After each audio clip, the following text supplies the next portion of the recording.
Pourquoi on appelle ça des Vikings? Alors, le mot viking, on ne sait pas exactement ce que ça veut dire. On suspecte chez les historiens que ça a un lien avec le commerce parce qu'effectivement, graduellement, les Vikings vont commencer à travailler les planches. Tu sais, hein, moi, j'ai beaucoup appris en écoutant cette balado d'Evelyne Ferron, qui est une idée qui est venue des gens d'Aujourd'hui l'Histoire, Oui. qu'on connaît bien, Radio-Canada, qui est très, très populaire en balado aussi, puis que sa place à l'antenne de façon plus traditionnelle. Raconter l'histoire aux enfants, c'est le nouveau balado d'Evelyne Ferron, historienne, qui est avec moi en studio. Bonjour, Evelyne Ferron. Bonjour. Comment est né le projet? Il est né, en fait, de Caroline Morin, qui est la recherchiste principale d'Aujourd'hui l'Histoire, qui est mère de famille aussi, qui s'est dit, ça fonctionne bien le balado, il y a de l'avenir là-dedans aussi pour la jeune génération.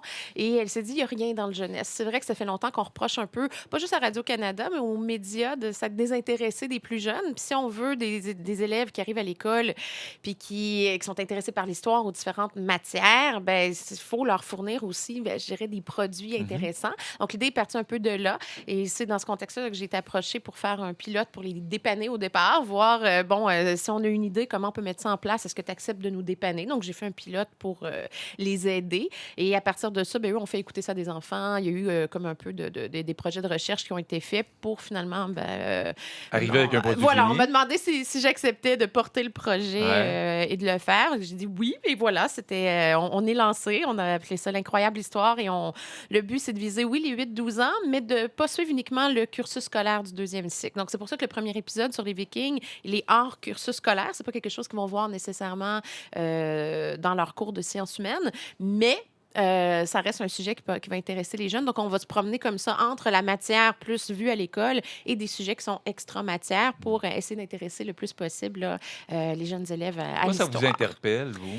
Ce que je réalise, c'est que souvent au collégial, leurs connaissances en histoire sont moyennes, Ouais. parfois même très, très faibles. Et Ouais. c'est pas par un manque d'intérêt, c'est parce que les produits, peut-être, qui ont été à leur disponibilité quand ils vont chercher, je dirais, leur information bien en dehors des livres. Maintenant, ils vont chercher ça ailleurs, n'a pas toujours été accessible pour eux.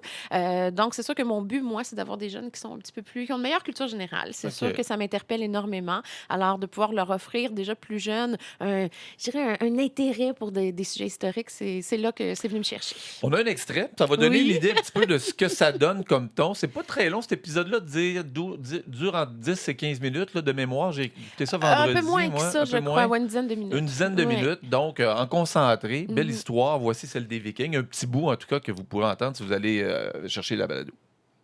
Alors, les Vikings ont commencé leur histoire vers à peu près les années 700. Donc, on est au 8e siècle de notre ère et on parle du territoire de la Scandinavie. La Scandinavie, ce sont les pays actuels de la Norvège, de la Suède, du Danemark. Et ce sont des petites communautés qui se sont établies dans les campagnes, qui ont pratiqué l'agriculture. Et comme ce sont des pays nordiques, un peu comme nous, ils ont eu des hivers qui étaient parfois très, très rigoureux. Il fait donc bien fret. C'est la raison pour laquelle les Vikings vont rapidement développer leur stratégie pour pouvoir voguer sur les mers afin d'échanger des produits, afin de s'assurer d'avoir tout ce qu'il faut pour pouvoir manger lorsque les hivers sont un peu plus froids et qu'il y a moins de nourriture à leur portée. Pourquoi on appelle ça des Vikings? Alors, le mot viking... Alors, on il y a ne sait des pas points d'humour là-dedans, parce que c'est un long monologue. Un court monologue, Ouais. mais ponctué de ces moments d'humour. Puis vous avez le ton enjoué, sympathique. Oui, il fallait. C'est vraiment parfait, là. C'est vraiment parfait. Et parlez-moi du défi de raconter cette histoire-là en 10 minutes. Parce qu'au fond, les Vikings, c'était d'abord des commerçants. Vous expliquez qu'ils sont allés jusqu'en Turquie ou qu'ils allaient jusqu'en Turquie pour commercer biens et services. Et on apprend par la suite que c'est le commerce d'esclaves qui en ont fait des guerriers sanguinaires qui ont l'image qu'ils ont maintenant aussi de ce qu'on a comme idée des Vikings. Et puis bon, il y a tout le reste, là, Ouais. puis le Bluetooth, puis le symbole, puis d'où Oui. ça vient. Puis on apprend plein de choses là-dedans. Mais donc, c'est très, très... je dirais pas dense, mais il y a beaucoup d'informations en très peu de temps aussi. Ouais. Alors, c'est quoi le défi de l'historienne de résumer tout ça? Donc, je me disais, moi, comme enfant, Quand j'étais jeune, il faut dire que j'étais allumée, j'aimais l'histoire, j'étais curieuse. Comment j'aurais aimé qu'on me stimule? J'aime pas prendre les enfants pour des idiots. J'aime pas, moi, dire, c'est trop compliqué, ça va être trop difficile pour eux.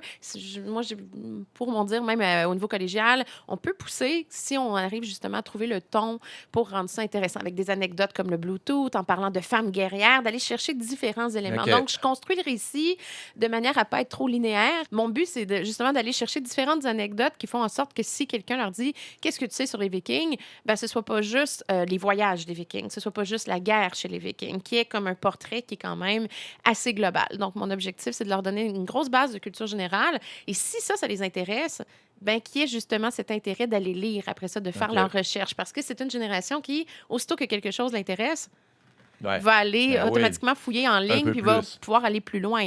Et ça, il faut prendre ça en considération aussi. C'est au bout des doigts maintenant, l'information pour eux.